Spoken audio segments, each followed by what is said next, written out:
So, Jane, what a 2 weeks. Yeah, it was amazing, Right. actually. I It mean, was wonderful. getting geared up for it. Did you have any expectations from the Thanksgiving drive? No, because every year's a bit different, and we always know that the public kind of comes through. So it's even if it was down a little bit, it didn't matter.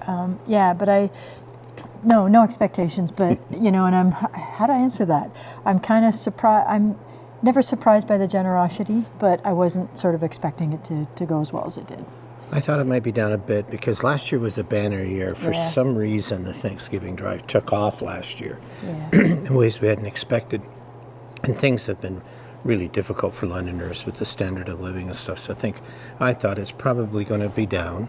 I didn't want people to be disappointed in that because, whatever people can give is great. And then it started a little bit down, but then it just picked up momentum, right? And as the week went on, I began to see, people are really coming out in ways I wasn't quite expecting. Yeah.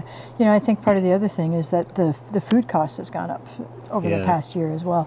And so just the fact that people gave the same amount actually cost them more. Yeah. So I think that's significant as well, just Yeah. in terms of the fact that they continue to show up. Did you have a highlight from the drive? Oh my goodness. I think one of the highlights was actually the kickoff. For that me, was great. when we were talking about kids and we were talking about youth, and walked in that day, and all of a sudden there was a class, a social justice class from Pearson Arts, and I wasn't expecting that, and it was just auspicious in many ways. It was just kind of a great, and I loved the energy of the kids, and they were wonderful. They were inquisitive. It was really great. We didn't time it. It just worked that No, way it by just worked out. accident. Yeah, for sure. And the media was down here. We were able to get pictures of all of that, so that part was really great. I had a couple of highlights. I think one was I wasn't quite expecting Ivy Business School. Mm-hmm. There was a particular student that helped to set that up. But do you know how much food they came in with? Is it like... I don't know, but I know This is a Gaylord. This is a Gaylord. It took a couple truckloads, and I think we put 6 or 7 or 8. So they definitely came through. All that just from Ivy. That was amazing. And then I remember on Saturday, a neighbor came by, Margot Hahn, and she had a turkey for us and a dozen eggs, right? And just for the food bank. And I remember I had just heard about Ivy and all the mountains of stuff they brought in, but then here's a neighbor coming up, right, and doing it. And that's what it took, donations of all different kinds. What about the grocery stores? Do you think they were as the grocery stores were very successful. We were over at Metro, and we're standing there, and at Adelaide and Cheapside. Adelaide and Cheapside, and a couple customers came up and gave like $10. Yeah. And I, the grocery stores, we haven't got everything from the grocery stores right now. No. And some of them were, it was really efficient as far as they sold the same bag.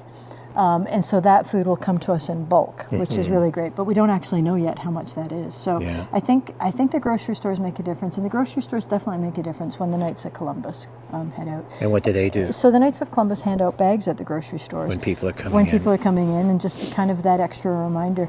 And that reminder makes all the difference in the world. It's double, right? Yeah. Basically, or more even. Or more, because I think it just puts it in people's minds, and they remember. And the way we do it is we do it at the when people are going in, because we don't want to pressure them when they're going out. So if they remember, that's great, but there's a bag. They can do it if they're able to. And the Knights of Columbus have been doing that for years. Yeah. It's been amazing. Yeah. Do you remember in the days, we've been here a while, but do you remember in the early days we lived from food drive to food drive? Yeah, we did, pretty much. So the Thanksgiving drive, way back when, 35 more years ago, was called a Breakfast for Kids drive, and we were emphasizing child poverty. We did that again this year because the child hunger rates have gone up. But I remember we would look at it and we would go from Thanksgiving to Christmas. Mm-hmm. And we actually only ever had 2 official drives at that point, right? It was Thanksgiving in the spring. But there were lots of food drives at Christmas for us. So we were living from food drive to food drive. And then that difference between the spring drive being in March or April and then having to get through to Thanksgiving 6 months later, it was tough. But that's when the city came through. What did they do? Well, they started the Curb Hunger food drive. That's right, the Blue Box. The Blue Box Right. drive, and then of course Business Cares came along in terms of Christmas as well. But Yeah. I think what's happened obviously over the past number of years is, people have continued to give us money, so we see money as food, and that actually helps us level out those peaks and valleys. So we spend a lot of money on food for ourselves. We spend a lot of money on food for others. So the fact that this food drive has gone really well and people have donated a lot of money, which is great. But that's we're seeing so many people that that money allows us to get the things when we need it. Yes. We could buy tons and fill up this warehouse, but there's just so much food coming in and out. Yeah. We need to be able to buy the food, a month or two before we actually require it. Yeah, that's what I was trying to get to with what I was saying is about the financial donations. And it does seem to me, the pandemic really proved that. Yeah. But it does seem to me that the financial givings have really gone up, right? Which has given us then flexibility. Yeah. So an agency might phone in and need certain things, and we're able to do that for them. But it's made a big difference around things like dairy, right? Like what else do we do there? Well, so everybody that comes, everybody gets milk, everybody gets eggs. Yeah. And so there are some donations, so the egg farmers make donations throughout the course of the year, and there's a program with Feed Ontario, which is the provincial association, where dairy farmers with the processors, with the packagers, all make these donations. And what we then do is that probably helps to give us milk for 15 to 20% of the people. So we purchase for the rest, and I believe last year we spent a couple $1 million worth on food, about $1 million for ourselves and about $1 million for other agencies. Yeah. And it's just my sense as time is going on that for everybody it's getting harder. I don't just mean the donor, but I mean the agencies themselves. Yeah. We know some agencies that have had to really cut back, a couple that have closed down. We're heading into a difficult time, and one of the things you and I have been talking a lot about lately is this report that's come out that said, London's population might go up to 650,000 to 700,000 people by 2051. And there's lots going on all around that, people having all these discussions. But for us, as a food bank, that is going to mean much more demand, because it's not as though all of those things are perfect. Then move ahead, there's going to be people that are dislocated with all of those changes and everything else. So I think going into this drive for me, and the fact that last year was a banner year and they did so well this year, it gives me a bit of confidence going into that future, because the next 20 years, not that I'll be here, but the next 20 years is going to be such a challenge, I think. And Londoners so far have shown they're up for it. Yeah, no, I mean, that's been great in terms of I think there's been obviously that widening gap between the people have and people who have not. But the people in the middle, are squeezed, obviously, in terms of, housing costs and the cost of living with regards to, whether it's the heat and hydro that goes along with the housing or just the cost of food. And I think, all of us are working at simplifying our lives, but, the more people there are, the more dislocation that some people will find. And, obviously our economy is changing and jobs are changing in terms of capacities and others. So what that's going to be in 20, 30 years, who knows? But there will be a need, that's for sure. I think a great sign of that future, though, is that, we have a pretty low staff compared to other food banks, but it's because we've got 3,000 volunteers on our database, right? Like our volunteers are really, I think, our down payment for that future. For sure. We're waiting for the public to donate, and the business community and others, and that's going to be great. But without the volunteers and with the low staff, we would really fall behind. But the volunteers have allowed us to keep up with all of this raised demand. And it's not just volunteers that run events. Like Business Cares has another 1,000 volunteers as well. A huge amount of volunteers. But the volunteers we have are operational. They're the ones who are talking. You give them responsibilities. Yeah, they're the ones who talk to the clients. They're the ones who are making all the hampers. And it's the number of people who are part of making sure, food gets out the door. I think the big thing I love about that is anybody can do it if you care, and also you kind of see. Not just the need and the numbers of people coming, but you see the food, the constant food coming in and out, and you just realize just how generous people are. You and I have started a new show called Volunteer Corner, right? And So I interview people in your studio back home. These are people out in the community, like maybe a grocery store manager or somebody from the fire department. They're not down here, but they're in the community raising awareness and raising funds and raising food, which is great. So I cover those ones. But you cover the ones from the volunteers down here, and they are far more interesting than mine. Because, I mean, they're just doing all sorts of different things, and some of the highlights, because you ask the people, what do you like and what do you don't like? And the number one thing they like is what? Well, they love working with the other volunteers, and they love serving. They love feeling that their life matters in terms of making a difference. But they really enjoy working with others, which is great. But then you get into it with them. What is it that you don't like? And I remember the couple of ladies that you were interviewing just a short while ago when they talked about liquid carrots, carrots that come in a bag and it's all liquid, and they're the ones that have to clean all that out. And yet they come week after week after week. They became friends, the two of them, through the course of doing. Now they hang out with their families.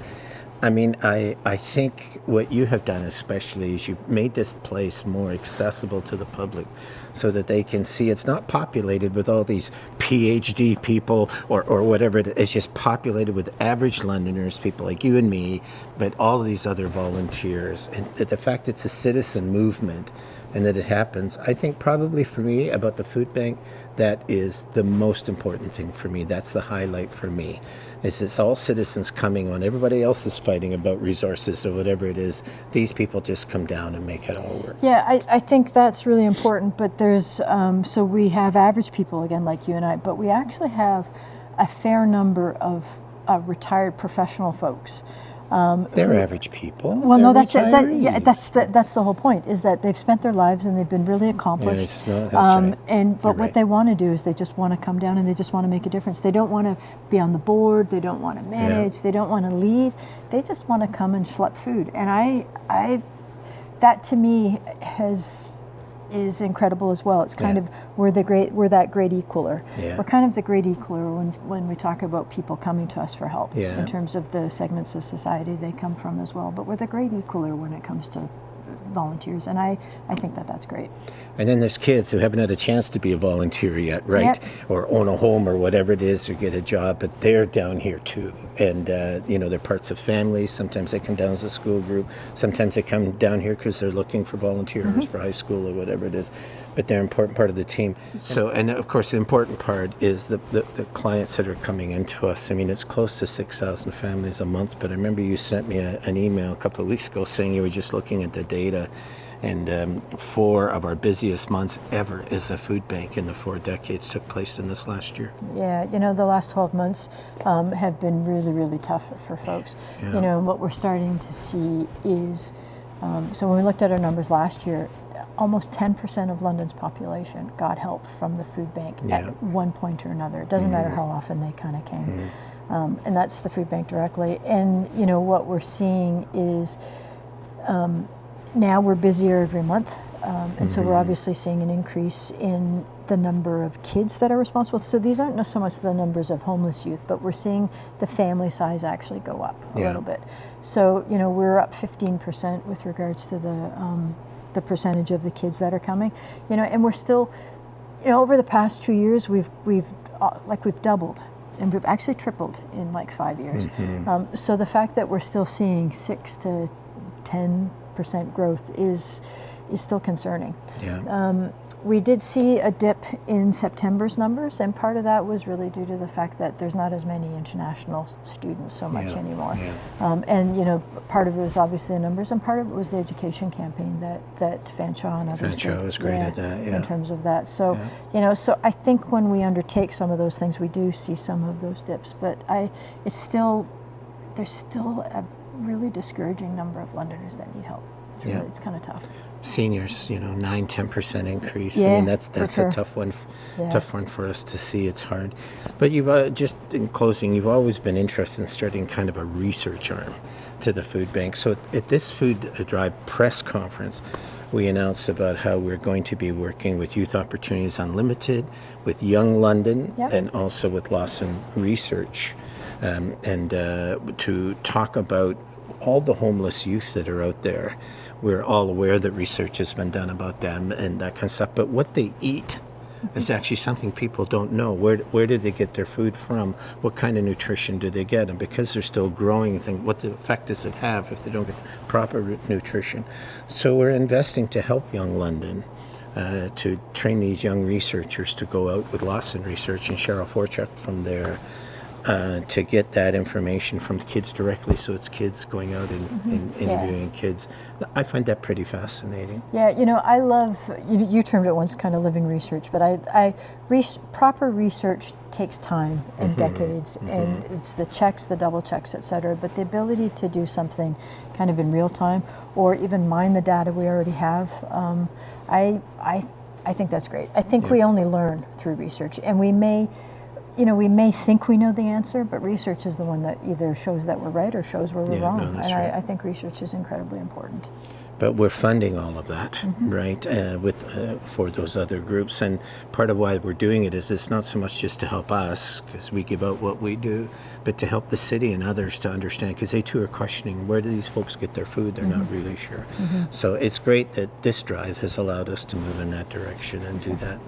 But I have to admit that this has been a whopper of a drive. Yeah, it's been wonderful. I wasn't anyway quite expecting it, because last year was the banner year. But it shows that you're listening, London, and you're realizing what's going on, and you could find a million reasons not to give, and many of those things are really justified. It's a hard time for all of us. Yeah. But you really came through on this one. We've got a full warehouse here. I could turn the camera around and show you the whole thing. It looks like this. You should go for a Pretty bit of a walk amazing. around. Sure, why don't we do that? So, We'll do that at the end. That sounds great. So thank you, London. It's been a remarkable drive. We focused on kids in this drive, but you just covered the whole community. We appreciate it. Thank you. Happy Thanksgiving to all of you.